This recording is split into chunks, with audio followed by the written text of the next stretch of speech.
What's up, guys? This is the Osmo.com Night Shift Podcast. Talking some MLB for Thursday, July 26th. We've got a 9-game main slate to run through quick. Get to Osmo.com. Check out the Spotlight Hitters, Pitchers, Stacks. For Thursday, we will have the Perfect Pitcher article where Osmo breaks down the chances, according to his model, that a pitcher will be top 2 on DraftKings in scoring or the top pitcher on FanDuel. So really cool article, one that I always check out before after I make my lineups to see if I need to adjust anything. That comes at around 4 Eastern. And then you can check out the ownership projections, the rankings, premium, as always. So get premium if you want to have access to those. We've got the Spotlight Hitters, Pitchers, Stacks, strategy video, and the live stream for free. I will be on the live stream tomorrow with Chris and, really just with Chris, because I'll be the other person on the live stream. All right, that's enough of that. Let's get into this slate. We'll start with the Mets and the Pirates. Not a lot of weather concerns that I'm seeing, which is nice. We haven't had that in a couple days. Maybe I just jinxed it, but we'll see. We'll just go through each of these games and assume they're all going to play fine. So hopefully that's the case. Steven Matz against Nick Kingham. Matz is 6,300, continues to get priced down by DK. Just never seems to cross the 7K mark for Matz, and I'm not a big fan of his. I don't understand how he does it. He does not get chases. Continues to get strikeouts. But I don't expect him to do that here. I'm all over these Pirates. 4.8 run total for Pittsburgh. I like Elias Diaz, Starlin Marte if he's in, and David Freese a little bit as well. So I'm going against Matz once again. I'm assuming he's going to be somewhat of a popular option down there at 6,300. On the other side, Nick Kingham for 9,400 looks like a bit of an overprice, but I actually don't have a problem paying for Kingham on this slate, so I'm going to have some of him. He looks pretty good to me all around. 22% K rate, going to struggle against lefties, but 11.1% swinging strike rate for the season. He's just getting it done, and he grades out pretty well for me, so I don't mind Kingham as a pay-up to be contrarian option. You're not paying that high up for him, but people are going to be turned off by that price for sure. If I'm going against him, it's probably with Asdrubal Cabrera. He's my favorite. And then maybe Michael Conforto after that. Tampa Bay and Baltimore. We've got Hunter Wood going up against Alex Cobb. Not options that I want to use. It looks like Yarbrough possibly is coming in for Wood afterwards. I'm all turned around with this Tampa Bay rotation because they start 2 guys and then Yarbrough comes in. I'm not even sure who the other guys are. I've just been avoiding Tampa pitchers for the longest time because Yarbrough is not even going deep anymore. I mean, if he was going to go 80 or 90 pitches here, or at least have the shot to, I would like to pay a sub 7K guy against Baltimore. But I just don't think that he's going to be able to go deep enough to be worth it at that price. So I'm probably off him. I'm probably off the Baltimore bats as well. Maybe a Tim Beckham for 3,400. But, man, Baltimore's just such an underwhelming team that it's hard to recommend many of their players. Alex Wood, I think you can target against because he's Alex Wood.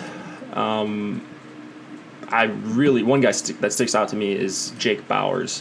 4,500 for him.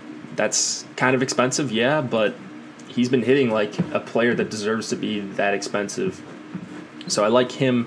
I like the full Rays stack. I'm assuming it's going to go somewhat under-owned, and probably people will be on Cobb because he's so cheap. But Cobb he looks awful to me, and I'm going to continue to target against him. I'll be playing some Kevin Kiermaier, G-Man Choi, Chris's boy, some Joey Wendell. I don't think people are going to be on the Rays that much because their prices are up for some names that maybe most DFS players don't recognize. All right, Kansas City and the Yankees, Jake Junis going up against Sonny Gray. Got some wind blowing out. A 6-run total for the Yankees in this game. That's kind of crazy. But Junis has struggled with hard contact all year, 41% on the season. xFIP isn't terrible, but almost approaching 4.5. Yeah, I'm going to have trouble using Junis. I won't get to him. I love Aaron Hicks if he is in. But if not, I'll be playing some Greg Bird, Didi Gregorius at home for 5K. The Yankees are super expensive, but the run total sort of makes them deserve expensive prices because 6 runs is absurd outside of Coors for any team. But going up against Junis, if they get him out early, they should destroy that Yankees bullpen. So all the normal guys, Judge, Stanton, Hicks I mentioned, but even if Torres sneaks up there out of the 9 spot, that would be a very tasty play for only 4,200. On the other side, Sonny Gray is someone that will be popular, I would assume. 8,200 for him. Getting caught by Austin Romine. I believe he does better with Romine behind the dish. But Gray, there's not that many great options today once you get past Kershaw. Kershaw and Sale, mostly Sale, but or is it Rich Hill going for the Dodgers? That just changed on me. Anyways, it's Chris Sale up top, Strasburg you can put up there, but after those two, you're just not finding a ton of value on the slate, or at least value that I want to use. So Gray will sneak into a bunch of my lineups. It's just a really good matchup against Kansas City, who they don't have power. They're striking out a lot more, and Gray has shown strikeout upside. Also been very inconsistent. If I had to choose a bat against him, it would be Mike Moustakas. So there's your leverage play if Gray is the chalk. 40% hard contact to lefties for Gray this year. But yeah, that is really about it on the Kansas City side. Minnesota and Boston, we have, I believe it's going to be Kyle Gibson going up against Chris Sale. Gibson, the guy I love. We've seen his upside as of late, but this isn't the spot for him. I'm a Gibson truther, whatever you want to call me, but going into Boston, a team with a 5.7 run total, that's really tough to get behind for a $7,400 pitcher. And he's giving up a lot of hard hits, 40% hard contact for him, line drives to lefties. Benintendi and Moreland both look like great options, and maybe if there was more strikeout upside, I would consider using Gibson here, but when you look at some of these guys, how they K against righties, Betts 12%, Benintendi under 15, JD just over 20, Moreland under 20, Bogart's under 20, Nunez, even though he's terrible, he's under 16%. So there's just not that much upside for Kyle Gibson. And then the Red Sox stack should be pretty popular here for good reason. Chris Sale, what do you want me to say about Chris Sale? He's the best pitcher in baseball. Gets a Twins team that's going to roll out a handful of lefties. Not that it really matters for him because he can mow down righties, lefties. It doesn't really matter. He's the top option on the slate, in my opinion. Assuming it is him that goes, I saw some talk about maybe it's Brian Johnson, but for the pages I'm seeing right now, it looks like it's going to be Chris Sale. If it's Brian Johnson, that obviously changes a lot on this slate entirely. But I'm not targeting hitters against Sale, obviously. Philadelphia and Cincinnati.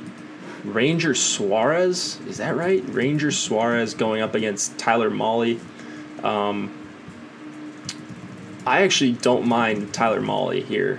And he's not missing the bats that I want to see, but he's 6K. He's at home. Even though it's not a great park, there are a ton of strikeouts in this Philadelphia lineup, especially with Nick Williams in there. You've got Kingery, Alfaro, Franco from the right side. There are certainly some strikeouts here for Tyler Mahle. He struggles against lefties, so I'm worried about Santana and Odubel Herrera quite a bit. Mostly just Santana. He's 4K. But I think Mahle can survive here. He's only 6K. So that's the appeal there. I don't think he's some changed pitcher.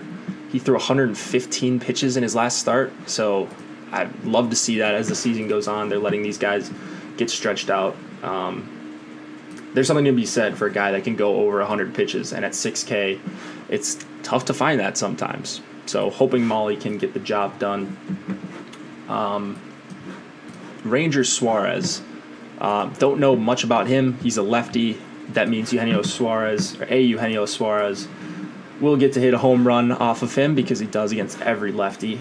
So he's the one guy I'm really, really targeting. But the Reds have a 5-team total.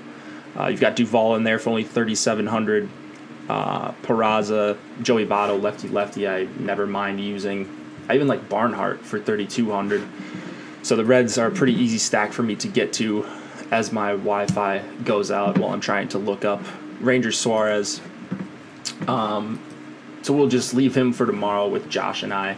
If we find anything, check out the MLB strategy video, and we will talk more about Ranger Suarez. Nats and Marlins, we have Steven Strasburg going up against Dan Straley. Strasburg is 12K. Straley's 6,200. I think Strasburg is a perfectly fine play here. It's warm, 86 degrees with some wind blowing out. Strasburg's coming off an up and down outing. He had 6 strikeouts in under 5 innings, but 6 earned runs. This isn't going to be the easiest strikeout matchup, so if Sale's the pitcher for the Red Sox, I much prefer him. I think that most people will. But if Sale does not go for the Red Sox, then Strasburg probably becomes somewhat chalky. And not saying I don't want to target, I'm not saying I don't want to play Strasburg, but I think that if he's the chalk, you kind of got to go elsewhere, in my opinion. I have not liked what I've seen from Strasburg. This is a safer matchup than against the Braves. I don't think he's going to get lit up or anything. I just don't think he's got the 12K upside in this spot. On the other side, Dan Straley, someone I love targeting against, and a team that I love playing as of late, the Nationals. You've got Bryce Harper and Soto and Adam Eaton, who's been hitting better, and Daniel Murphy, who's been hitting better. Straley, 33% line drive rate against lefties this year. That is atrocious. He's going to get a lot of good ones. The Nats are probably my favorite stack as of now, and only a 4.7 run total makes me excited.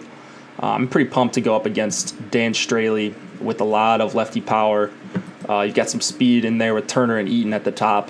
I just love the Nats as of late, and I'm going to be smashing them here, as Josh would say. Yeah, really no issue with anyone 1 through 8. All right, Dodgers and Braves. Rich Hill going up against Anibal Sanchez. I'm not going to Rich Hill here. I rarely do. He's always favored. Pitch count is always a question mark. You never know when he's going to leave a game early.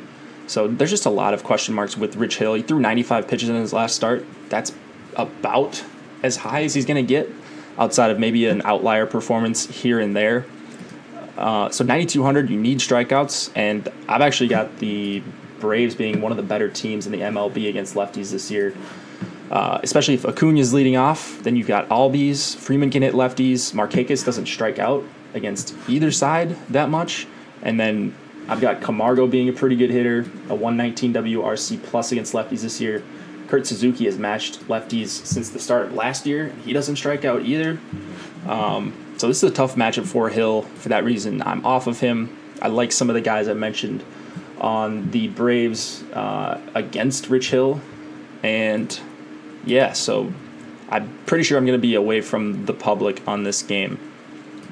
On the other side, Anibal Sanchez for 8,300. That is kind of a crazy price. If he was cheaper, I would probably consider him. But these Dodgers bats are too tough for me right now. There's just no rest. Like, there's no easy hitters to get out when you're facing a righty. I know Anibal's been good. The results have been good. Even the advanced stuff, the swinging strike rate and the chase rate has been okay as well. So this is not this is not about Anibal Sanchez. It's more about the respect I have for these Dodgers hitters. 4.8 runs on the road here for the Dodgers. Vegas is showing them some love. So I'm going to be going to my favorite player, Max Muncy, Jock, Grandal, Bellinger. I think the lefties are my favorite. And then Chris Taylor, I like his stolen base matchup. Let's see how much he's been stealing as of late. Not as much as you'd like to see, but man, I thought Taylor had swiped a ton more bags than what I'm seeing. But Machado is a good stolen base matchup. He has a handful this year. Anyone that has a handful of stolen bases on the season this deep, I'm pretty much okay targeting them against Anibal Sanchez. He's had issues with that his entire career. Oakland and Texas, we've got Trevor Cahill going up against Bartolo Colon. Cahill is someone that I love. There's going to be an opportunity for a ton of strikeouts. This one could definitely go south in 100-degree weather in Texas with a lot of good, or at least a lot of powerful lefties that strike out a lot. So complete boom or bust start. He's almost 10K, 9,900 on DK. But everything checks out for Cahill. I'll be playing him here. I think that price will get a lot of people off of him. And yeah, I'm still in on him. Swinging strike rate just too high to ignore. The weather is brutal for a pitcher, absolutely brutal. So that's going to get people off of him. I like the idea of getting a low-owned Trevor Cahill. I wish he was cheaper, obviously, but if you look at some of these strikeout rates, you've got a bunch of guys in the Rangers projected lineup with 25+% K rates against righties. Odor, Guzman, Gallo, Robinson, Chirinos, if he's in there. Delino DeShields, if he sneaks in there as well. It's just a perfect GPP spot for Cahill. It's not perfect. I shouldn't say it's perfect because I wish it was cheaper. I wish the weather was better, but I think it is a pretty fun pay up to be contrarian spot and get leverage off some Texas bats with that 5.4 run total. They're sure to be popular. Colon on the other side, don't need to spend much time talking about him. If he's off at all, he's going to get completely crushed in this weather. There's going to be home runs flying, hard contact all over the place. And so the A's, I don't know how they're not a top 3 stack here. Matt Olson seems like a surefire bet to hit a home run. And you've got a bunch of power in this Oakland lineup as well. Chris Davis, another great chance at a home run. Oakland has the 6th best WRC plus against righties this year. They get even better when they go away from Oakland. It's just seems like a perfect spot for them. 6 run total on the road. They've got the best WRC plus on the road against a righty. An ISO above 200 as a team, getting on base a ton, not even striking out above average. So I love Oakland. It's going to be very popular. I think I prefer them over the Yankees, which may be a hot take. We'll see when we get ownership. It's probably not that hot of a take because I've got a higher total. But that's enough on the Oakland-Texas game. Last game of the night, we've got the Brewers and Giants. Wade Miley going up against Derek Rodriguez.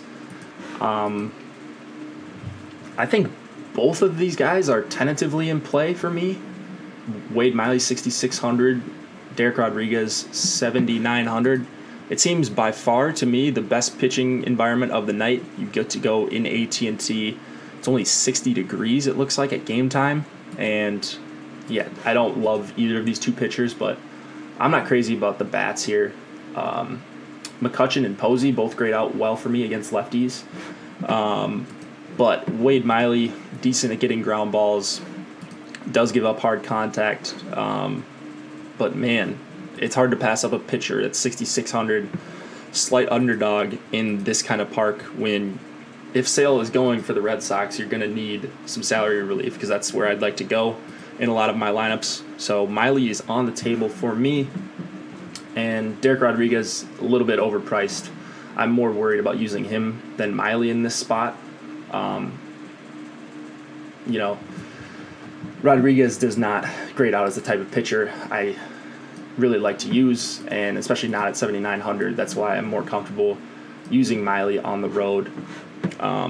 That being said, I don't know that I want to target bats on either side of this game, besides the couple I mentioned on the Giants side, if Wade Miley starts to become chalky, which sounds funny even saying that. Wade Miley is chalk. But we will see. We'll have a better idea tomorrow morning. Josh and I will be on the strategy video. Chris and I will be on the live stream. We'll be talking a ton about this slate and maybe more. So come in and hang out with us. And good luck on this slate, guys. Hit us up on Twitter if you got any questions.